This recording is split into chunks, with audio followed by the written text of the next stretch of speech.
Hello everyone, this is एहसान sir. तो हम लोग पिछले लेसन में कंसंट्रेशन टर्म पढ़ रहे थे, सेकंड चैप्टर केमिस्ट्री में। ओके, तो उसमें हम लोगों ने बहुत इंपॉर्टेंट दो लेसन आप लोगों के लिए तैयार कर रखा है। पहला तीन लेसन मैंने तैयार कर रखा है चैप्टर में, ठीक है। तो पहला लेसन में आप लोगों को मैंने बेसिक पढ़ाया था, तो जा वो लेसन आपको देखना था, देख लो जाकर के। बेसिक मैंने जैसा बताया था कि कोई भी चैप्टर मैं स्टार्ट करूँगा तो पहले उसका लेसन मैं उसका बेसिक पढ़ाऊँगा, ठीक है। तो बेसिक मैंने पढ़ाया था पहला लेक्चर में। दूसरे लेक्चर में मैंने आपको इंट्रोडक्शन सॉल्यूशन का दिया था, उसका तो कंसंट्रेशन टर्म हम लोग स्टार्ट कर दिए थे। उसमें 5 कंसंट्रेशन टर्म हमने कवर किया था। उसमें एक सबसे इंपॉर्टेंट था मोल फ्रैक्शन। कुछ आए ना आए, मोल फ्रैक्शन आना चाहिए। मैंने बहुत बेहतरीन ढंग से उसमें बताया था आप लोगों को, और उम्मीद करते हैं कि आप लोगों ने पढ़ा भी होगा, रिवीजन भी किया होगा। और उससे थर्ड लेसन में हमने मोलरिटी पढ़ाया था। मोलरिटी आप लोग अगर उस ये लेक्चर सब नहीं देखे हो, ये तीनों लेक्चर नहीं देखो, तो मेरा आप लोगों से रिक्वेस्ट है कि इस लेक्चर को देखने से पहले वो 3 लेक्चर जाके देखो पहले आप लोग, ठीक है। उसका लिंक इस वीडियो के डिस्क्रिप्शन में दे दूंगा, ठीक है।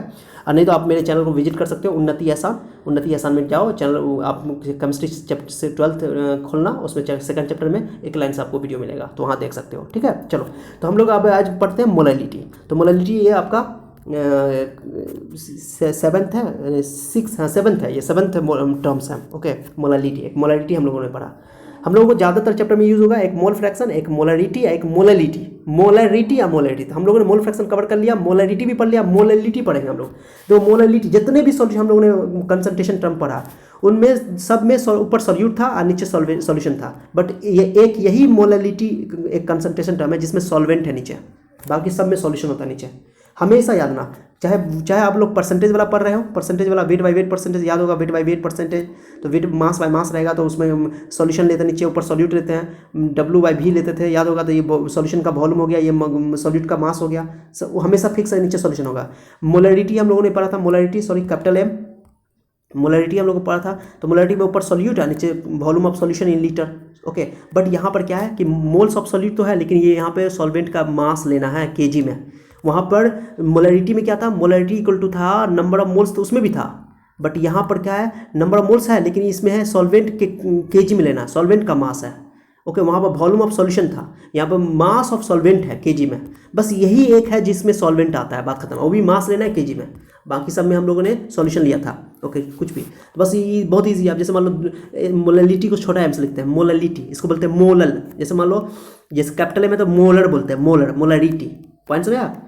और स्मॉल एम है तो इसको बोलेंगे मोलल, मोलैलिटी। ओके, पॉइंट समझ आ रहा है, बहुत ईजी है। तो देखो, जैसे 2m सॉल्यूशन का मतलब क्या हुआ, 2m सॉल्यूशन का मतलब हुआ, देखो ये क्या बताता है कि 1 kg सॉल्वेंट में कितना मोल्स ऑफ सॉल्यूट मिला हुआ है, बस यही मतलब है। मोलैलिटी का मतलब होता है कि 1 kg सॉल्वेंट में ओके कितने सॉल्यूट के मोल्स प्रेजेंट है, that is molality. Okay, that's so simple, okay as that, बहुत ईजी है। तो देखो 2m मतलब 2 मोलल सॉल्यूशन का पढ़ते हैं इसको, 2 मोलल सॉल्यूशन, इसका मतलब हुआ KCl, मान लो KCl सॉल्यूट है हमारा। इसका मतलब हुआ कि 1 kg वाटर में, 1 kg वाटर में सॉल्यूशन में मैंने बोल दिया कुछ नहीं रहेगा तो वाटर रहेगा सॉल्वेंट, याद रखना। 1 kg वाटर में, 1 kg वाटर में मैंने बोल दिया 1 kg वाटर में, 1 kg ही लेना हमेशा। तो 1 kg वाटर में 2 मोल KCl के मिले हुए हैं। 2m सॉल्यूशन का मतलब ये हुआ, 2m सॉल्यूशन का मतलब हुआ, 2 मोलल सॉल्यूशन का मतलब हुआ कि 1 kg सॉल्वेंट में यानी 1 kg वाटर में 2 मोल KCl के मिले हुए हैं। ओके, मोलरिटी से और मोलैलिटी से मोल पता चल जाता है सॉल्यूशन का, ठीक है, मोल कि सॉल्यूट का मोल कितना है, ठीक है, पॉइंट समझ आया। तो 2 mole of KCl in 1 kg of H2O, बस यही है। इसकी यूनिट क्या हो जाएगी, देखो मोल्स ऑफ सॉल्यूट और mass of solvent in kg, तो यूनिट क्या हो जाएगी, मोल पर kg। उसमें लीटर था मोलरिटी में, मोल पर लीटर सॉल्यूशन का वॉल्यूम लेते थे लीटर में, बट यहाँ पर kg में सॉल्वेंट लेना है, सॉल्वेंट का मास, तो मोल पर kg, तो मोल पर kg यूनिट लिख दो, बहुत छोटी बात है, लिख दिया मैंने। अब इसमें वॉल्यूम तो नहीं है, डिवाइड में वॉल्यूम नहीं है ना, नीचे में मैंने कहीं कहीं में वॉल्यूम नहीं है, वॉल्यूम रहेगा तब ही टेम्परेचर पर डिपेंड करेगा, लेकिन वॉल्यूम नहीं है तो वॉल्यूम से इंडिपेंडेंट होगा, टेम्परेचर से इंडिपेंडेंट होगा, मैंने बताया बहुत इंपॉर्टेंट टर्म है ये। मोलरिटी है जो टेम्परेचर पर डिपेंड करता है, तो molarity is temperature independent term, independent होता है, टेम्परेचर पर डिपेंड नहीं करता है। अब कुछ क्वेश्चन देख लो कैसे बनाओगे, सवाल कैसे बनाओगे। चलो मैं क्वेश्चन करवा के दिखाता हूँ आप लोगों को, कुछ बेहतरीन क्वेश्चन करवाता हूँ, कंसेप्ट क्लियर हो जाएगा। 5.58 ग्राम NaCl in 500 gram of H2O, बहुत इजी मैं क्वेश्चन करवा रहा हूँ। ओके, मोलरिटी निकालना इसका, तो बताओ मास NaCl का मास दे दिया, तो नंबर ऑफ मोल्स निकालो, पहले मोल्स निकालना है, मास निकालना है सॉल्वेंट का। तो वाटर तो सॉल्वेंट है यहाँ पर दे दिया, हाँ 500 ग्राम, खाली केजी में कन्वर्ट करना है, पहले मोल्स निकालो। तो सॉल्यूट के लिए हम लोग 2 इस्तेमाल करते हैं, 2 टर्म। ओके, अब सॉल्वेंट के लिए 1 इस्तेमाल करते हैं। तो देखो मास ऑफ सॉल्यूट मालूम है 5.8 ग्राम, और नंबर ऑफ मोल्स निकाल लो, तो नंबर ऑफ मोल्स क्या होगा, गिवन मास इतना, मोलर मास निकालो सोडियम क्लोराइड का, सोडियम का 23 होता है, क्लोरीन का 35 होता है, 35 23 58, पॉइंट उड़ा दो, पॉइंट उड़ा के काम करना, ऊपर 10 जाएगा, नीचे 100 जाएगा, 100 तो 1 जीरो काट दो तो 10 हो जाएगा, नीचे 1/10 10 मोल, 0.1 भी लिख सकते हो, 1/10 मोल हो गया, बाद में डेसिमल बैठा देना। अब वेट ऑफ वाटर का मास दिया हुआ था, वाटर का मास कितना 500 ग्राम, उसको क्या बोलते हैं केजी में कन्वर्ट कर लो, ओके 500/1000 केजी में हो गया, केजी सॉल्वेंट का मास निकल गया। मोलैलिटी का फॉर्मूला क्या होता है, मोलैलिटी का फॉर्मूला होता है number of moles of solute, 2 होता है सॉल्यूट के लिए, और मास ऑफ सॉल्वेंट, ओके। और वहाँ मोलैलिटी में वॉल्यूम ऑफ सॉल्यूशन लेते थे, यार ना वॉल्यूम लेते थे, यहाँ पर मास लेते हैं लेकिन सॉल्वेंट का, यही फर्क है। 2×5=10, ओके नहीं 2×5=10 का ऊपर ले जाओ, 2×5=10 1/5 कर देना, काले काटोगे 0.2 कर दो, इतना मोलल हो गया, कितना आसान है, बहुत ईजी है। चलो ठीक है, अब एक और क्वेश्चन देख लो, देखो कितना ईजी है, बहुत ईजी था क्वेश्चन। अब एक और क्वेश्चन देखो, 2.5 ग्राम, ये एनसीईआरटी क्वेश्चन है, एथेनोइक एसिड 75 ग्राम में बेंजीन में है, मोलैलिटी निकालो, बहुत ईजी है, देखो कितना आसान है, ये एनसीईआरटी का क्वेश्चन देखो बहुत आसान है। आपके एथेनोइक एसिड कितना है 2.5 ग्राम, पहले मोल निकालो उसका। एथेनोइक एसिड का फॉर्मूला ये होता है C2 2 कार्बन है, 4 हाइड्रोजन 2 ऑक्सीजन, तो इसका तुम मोलर मास निकालो। तो देखो ये सॉल्यूट है, सॉल्यूट के 2 इस्तेमाल करते हैं हम लोग, ठीक है, तो 2 कार्बन हो गया, तो निकाल लेना, इसका नंबर ऑफ मोल्स निकालो पहले, ओके। कहाँ निकाला मैंने, मोल्स निकाला कहीं ना कहीं, नहीं निकाला मोल्स, हाँ निकाल लिया है, चलो W2 2.5 ग्राम, इस गलती क्या हो गया, हाँ ठीक है, वेट ऑफ सॉल्वेंट दिया हुआ 2.5 ग्राम, ओके, तो ग्राम में है 2.5 ग्राम, पहले इसको काट लो, पॉइंट रख के पॉइंट रखो, 10 काट दो, 5/2 ग्राम, पहले मैंने डेसिमल उड़ा दिया पहले, ओके। चलो नंबर ऑफ मोल्स निकालो, तो given mass by molar mass, तो गिवन मास 5/2, मोलर मास 60 होता है इसका, देख लो इसका करके, 2 कार्बन 4 हाइड्रोजन 2 ऑक्सीजन, 32 32 12 24 32 12 56 56 4 60, ठीक है 60, ओके काट लो इसको, 60 ऊपर ले जाओ, 12×5 = 60 1/24, देखिए पॉइंट उड़ा के काम किया, कितना आसान हो गया। अब देखो अब मास कितना दिया हुआ बेंजीन का, बेंजीन यहाँ सॉल्वेंट है, बेंजीन दिया हुआ है, ये मत बोलना सर कैसे समझ आता है कौन सॉल्वेंट है कौन सॉलिड है, जिसमें घोला जाता है, मैंने बोला था ना, ये वैसे भी अमाउंट यहाँ देखो इन बोल रहा है, तो ये एथेनोइक एसिड को घोला गया है, ओके इसमें घोला गया है, इसलिए हमेशा जिसमें घोला जाएगा उसको बोलेंगे सॉल्वेंट है, जिसको घोला जाता है उसको बोलते हैं सॉल्यूट, ठीक है। चलो तो 2.5 ग्राम मोल निकल लिया मैंने, गिवन मोल निकल गया, उसका मोलैलिटी का फॉर्मूला बताओ क्या है, मोलैलिटी का फॉर्मूला, ओके देखो molality is equal to number moles of solute है by weight of solvent, okay weight of 75 gram था, उसको केजी से 1000 से भाग कर दिया, उसको केजी में कन्वर्ट कर लिया मैंने, ओके। चलो तो इसको देखो आपको ये जो है 1/24 रख दिया मैंने, ये वाला इसका वैल्यू रख दो, अब आराम से काटो, 40 को पले जाओ, काटो 4 × 40 या 12 से काट लो, 12 से कटेगा 8 से कटेगा, 8×5 = 40, 8 8 × 24, तब 5/3 5/9 हो गया, ठीक है 5/9 काट लो, ऐसा ये आ गया, आपको कुछ नहीं करने की जरूरत है इसमें, बहुत आसान है मोलैलिटी। अब एक क्वेश्चन देखो, 10% ग्लूकोज मास बाय मास है, तो मैंने कि ऊपर यानी कि 10% ऊपर वाला भी मास नीचे वाला 100 ग्राम सॉल्यूशन का मास हो गया 100 ग्राम, सॉल्यूशन का मास कितना हो गया 100 ग्राम, और 10 ग्राम ग्लूकोज का, मुझे तो सॉल्वेंट का चाहिए क्योंकि मोलैलिटी में सॉल्वेंट होता है, मैंने बताया आप लोगों को, ओके ठीक है। लो मैंने यहाँ पर निकाल रखा है, तो एक एक कोई क्वेश्चन को बनाने से पहले खुद से ट्राई करो, मोलैलिटी समझ गया बॉडी, वीडियो पॉज करो, इसलिए मैं कहता हूँ कि कॉपी कलम लेकर बैठ के पढ़ो, तब मजा आएगा, नहीं तो बेकार है पढ़ना वैसे, ओके खुद से ट्राई करो पहले, तब मजा आएगा, तब तुमको ज़्यादा समझ में आएगा, कंसेप्ट क्लियर होगा, कॉन्फिडेंट बढ़ेगा तुमको, तब समझ में आएगा एक बात। तो देखो W मास 10 ग्राम हो गया, सॉल्यूट का मास, तो N2 निकालो, given mass molar mass, glucose का 180 होता है, निकालो, तो मैंने 1/18 हो गया। अब वेट ऑफ सॉल्वेंट कितना हो जाएगा बताओ, 10 ग्राम है, मास बाय मास है, यानी कि सॉल्यूशन का मास 100 ग्राम परसेंटेज है, तो 100 ग्राम, तो सॉल्यूशन का मास 100 ग्राम है, लेकिन हमको तो सॉल्वेंट चाहिए ना, तो 100 में से 10 घटा दो तो 90 ग्राम, तो 90 ग्राम को तुम 1000 से भाग कर दो तो केजी में कन्वर्ट हो गया। अब तुम ये निकाल लो मोलैलिटी, देखो मैंने बना रखा मोलैलिटी को,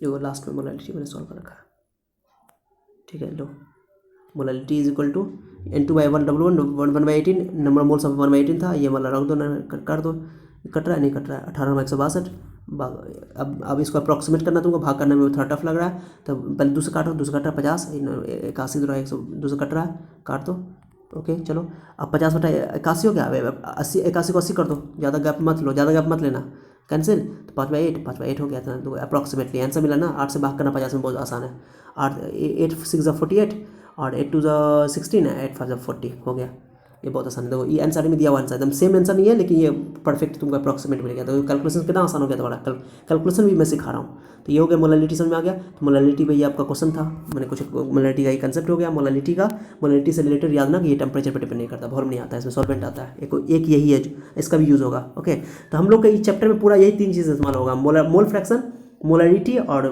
मोलालिटी, यही 3 ज़्यादा इस्तेमाल, और कोई इस्तेमाल नहीं होगा। एक एक्स्ट्रा टॉपिक हम लोग को पढ़ना है जो कि तीसरा चैप्टर में काम पड़ेगा, क्योंकि कंसंट्रेशन टर्म है, बहुत सारे बुक में दे रखा है नॉर्मेलिटी। ओके, एक नॉर्मेलिटी होता है, एक फॉर्मेलिटी भी होता है।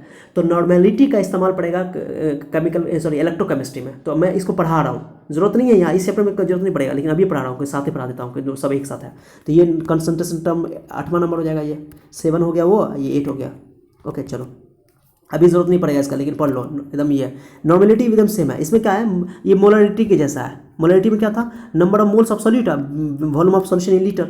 मोलारिटी जो हम लोग पढ़े थे इससे पिछले वाले लेसन में। तो यहाँ पर क्या करते हैं, मोल ने लेकर करके ग्राम इक्विवेलेंट लेते हैं सॉल्यूट का। वहाँ पे मोल्स ऑफ सॉल्यूट ले देते हैं, यहाँ पर ग्राम इक्विवेलेंट ऑफ सॉल्यूट।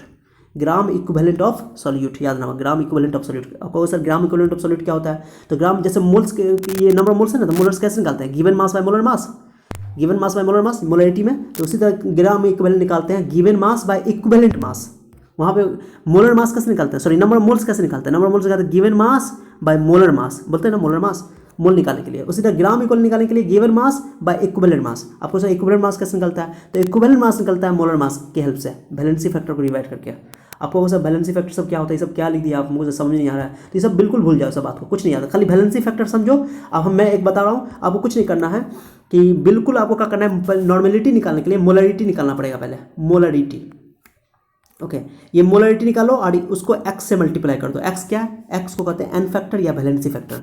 अब ये x कैसे निकालेंगे, यही मुद्दा है। मोलारिटी तो निकालने आता है, मोलारिटी निकाल लो, और x निकालने आ गया तो x निकालने सीख गया तो x से मल्टीप्लाई कर दो, नॉर्मेलिटी निकल जाएगा। कुछ नहीं करना आपको, नॉर्मेलिटी इक्वल टू होता है x इंटू m, x हो गया वैलेंसी फैक्टर। अब वैलेंसी फैक्टर कैसे निकलता है वही समझ लो, बहुत आसान है। ओके, ये देखो इसमें भी वॉल्यूम है, एकदम बिल्कुल ये मोलारिटी है, खाली बस इसमें याद रखना वैलेंसी फैक्टर का फर्क है। तो वॉल्यूम ऑफ सॉल्यूशन है, वॉल्यूम पर डिपेंड करेगा, वॉल्यूम है तो टेम्परेचर पर डिपेंड करेगा, ये सिंपल सा बात है। चलो ध्यान दो, अब ये x का वैल्यू कैसे निकालोगे, वैलेंसी फैक्टर कैसे निकालोगे, तो देखो बहुत आसान है, मैं समझा रहा हूँ यहाँ, बहुत आसान है। एसिड के केस में कितना हाइड्रोजन आयन दिया, एसिड क्या क्या डेफिनेशन है कि जो वाटर में डिजोल्व होकर के हाइड्रोजन आयन दे, तो जितना हाइड्रोजन आयन देगा वही उसका वैलेंसी फैक्टर हो जाएगा। ठीक है, याद रखना बात को। तो एसिड जैसे HCl है, HCl एक हाइड्रोजन आयन देगा वाटर में घुल के, एक्वस सॉल्यूशन में वाटर में घुल के एक हाइड्रोजन आयन देगा, तो x का वैल्यू उसका 1 हो जाएगा। ओके, फिर H2SO4 लोगे तो H2SO4 दो हाइड्रोजन आयन देगा, तो x का वैल्यू 2 हो गया उसका। ओके, तो एसिड के केस में कितना हाइड्रोजन आयन दे रहा है वही x हो जाएगा। ओके, और बेस के केस में बेस का पहचान के OH रहता है, तो जितना हाइड्रोक्साइड आयन देगा ओके उसको बोलेंगे x, यानी वैलेंसी फैक्टर। तो NH तोड़ो तो एक NH प्लस एक OH माइनस, तो x का वैल्यू 1 हो गया। कैल्शियम हाइड्रोक्साइड में 2 OH माइनस निकलेगा, क्योंकि 2 OH है यहाँ पे। ओके, तो x का वैल्यू 2 हो जाएगा। एल्युमिनियम हाइड्रोक्साइड 3 देगा तो 3 OH देगा तो 3x, तो x 3 हो गया। बस ये याद रखना बात को। अब सॉल्ट के केस में, दो सॉल्ट वाला में बच्चों को कंफ्यूजन होता है, सॉल्ट वाला देख लो। सॉल्ट में जितना चार्ज होगा केटाइन पे जितना चार्ज होगा, या एनाइन पे कितना चार्ज होगा, या तो केटाइन पे या एनाइन, दोनों को जोड़ना नहीं है, या तो केटाइन को देखना या तो एनाइन को देखना, जितना चार्ज होगा उसी को बोलेंगे x। तो NaCl देखो, Na प्लस है, Cl माइनस, तो Na प्लस पर क्या प्लस आया, एक ही प्लस ना आया, जानते हो ना प्लस में टूट जाता है, तो एक प्लस आया तो एक, या माइनस का तो एक ही, तो एक वैल्यू लेना है, नेगेटिव पॉजिटिव नहीं लेना है। ठीक है, चार्ज का वैल्यू लेना है। अब बताओ मैग्नीट्यूड लेना है, तो कैल्शियम क्लोराइड का कैल्शियम पर 2 पॉजिटिव, एक क्लोरीन पे कितना है, तो कैल्शियम पर कितना है 2 है, तो 2 ले लो, x का वैल्यू 2। आपको सर क्लोरीन पे तो नेगेटिव -1 है, तो -1 यूनिट है, लेकिन एक क्लोरीन पे माइनस है, यहाँ 2 क्लोराइड आयन है, तो 2 क्लोराइड के लिए क्या होगा, एक क्लोरीन पे 1 माइनस, तो 2 क्लोराइड पे 2 माइनस, तो उसका मैग्नीट्यूड लोगे 2, तो या तो एनाइन ले लो या केटाइन ले लो, कोई फर्क नहीं पड़ता है। पॉइंट समझ आ रहा है क्या बोल रहा हूँ मैं, हाँ समझो, ये बहुत आसान है, कुछ भी नहीं है। अब एक और एग्जाम्पल देखो, बहुत अच्छा एग्जाम्पल है ये एल्युमिनियम सल्फेट वाला। बच्चों अभी तुम बताना तुम लोग इसका, एल्युमिनियम सल्फेट में दो एल्युमिनियम बनाएगा, एल्युमिनियम में 3 चार्ज होता है जानते हो, सल्फेट पे 2 चार्ज होता है, 2 माइनस। अब बताओ इसमें x का वैल्यू कितना होगा, सोचो बताओ जल्दी जल्दी बताओ। तो दो तुम बोलोगे सर 3 होगा, या कोई बच्चा बोलेगा 2, नहीं ना 3 होगा ना 2 होगा। कैसे, एक एल्युमिनियम पे कितना है 3 है, तो 2 एल्युमिनियम पे कितना होगा 3 × 6, समझ रहे हो, एक एल्युमिनियम पे 3 है, 2 एल्युमिनियम पे 6 होगा, तो x का वैल्यू 6 हो गया। या ऐसे बोलो केटाइन का देख लो, या तो एनाइन का देखो, एक सल्फेट पे कितना है ना 2, तो 3 पे कितना होगा 3 सल्फेट है, तो 3 पर 3 × 6, तो x का वैल्यू 6 हो गया इसके, इसमें 5 में, तो x का वैल्यू मैंने 6 रख दिया, देखो 6 लिख दिया मैंने, किलो का 6 लिख दिया, x का वैल्यू इस पर 6 हो जाएगा। अब एग्जांपल देखो, ये बहुत अच्छा एग्जांपल, 392 ग्राम H2SO4 है, इन 500 ml है सॉल्यूशन, नॉर्मेलिटी निकालना है। तो नॉर्मेलिटी निकालने के लिए कुछ नहीं करो, पहले मोलरिटी निकालो। मोलरिटी निकालो तो मोलरिटी के कैसे, नंबर ऑफ मोल्स निकालो। तो मोल्स कैसे निकालो, given mass by molar mass, 98 ग्राम होगा H2SO4 का, 4 मोल निकल गया। अब वॉल्यूम दिया हुआ है 500 ml, पहले वॉल्यूम को लीटर में कन्वर्ट कर लो, कर दिया। मोलरिटी निकाल दो, number of moles of solid by volume of solution in litre, तो 4 9 8 निकल गया, मोलरिटी 8 आ गया। मोलरिटी कितना आ गया 8। अब चूंकि ये H2SO4 है, अभी हम लोगों ने पढ़ा ऊपर में H2SO4 के लिए कितना होता है, x का वैल्यू 2 हाइड्रोजन आयन देगा वो, क्योंकि एसिड है वो। अरे H2SO4 देखो ना यहाँ पे, यहाँ हाँ 2, तो x का वैल्यू 2 था। नॉर्मल मोलरिटी निकल गया, मोलरिटी में n से x से गुना कर दो, मोलरिटी 8 आया, ओके, और उसमें x के 2 से गुना कर दो, देखो ओके, x का 2 निकला है तो 2 से मल्टीप्लाई कर दो, और तो n equal to x into m, और 16 नॉर्मेलिटी निकल गया। तो नॉर्मेलिटी के लिए टेंशन मत लेना है, नॉर्मेलिटी के लिए x चाहिए, यानी n फैक्टर चाहिए, ओके।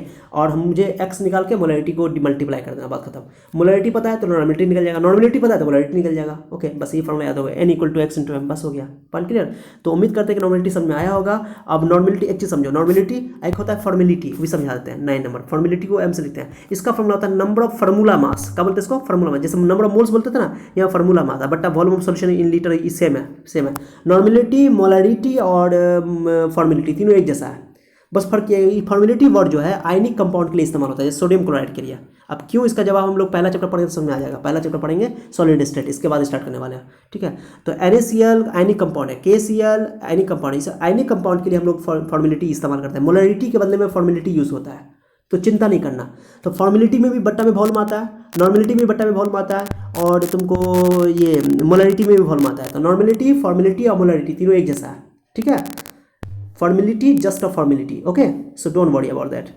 तो normality and formality just a formality, बस इसका ज़्यादा यूज़ नहीं पड़ेगा। तो याद ना कि नॉर्मेलिटी, फॉर्मेलिटी, मोलरिटी के फॉर्मूला में वॉल्यूम आता है, इसलिए ये टेम्परेचर पर डिपेंड करता है। टेम्परेचर पर डिपेंड कौन नहीं करता है, मोललिटी और मोल फ्रैक्शन, क्योंकि इसमें वॉल्यूम नहीं आता है, मोललिटी, ओके, वॉल्यूम नहीं आता है, इसलिए टेम्परेचर पर डिपेंड नहीं करेगा, ये सब टेम्परेचर पर डिपेंड करता है। ये क्वेश्चन एग्जाम में आ चुका है, ठीक है। तो उम्मीद करते हैं कि आप लोगों को ये समझ में आया होगा, ओके। अगला वाला देख लेते हैं, कुछ क्वेश्चन भी है क्या, नहीं है, यही है।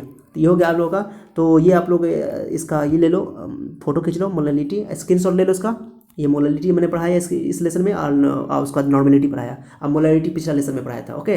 तो उम्मीद करते हैं कि आप लोगों को समझ में आया होगा। अगर समझ में आया है तो कृपया करके आप लोग एक लाइक बनता है आपका, लाइक कर दीजिए, ओके। लाइक कर दिए होंगे आप लोगों ने, बहुत अच्छे लोग हैं आप लोग, ठीक है। चलिए, तो मिलते हैं हम लोग नेक्स्ट लेसन में बहुत नए टॉपिक के साथ। वो नया टॉपिक होगा सॉल्बिलिटी, ओके।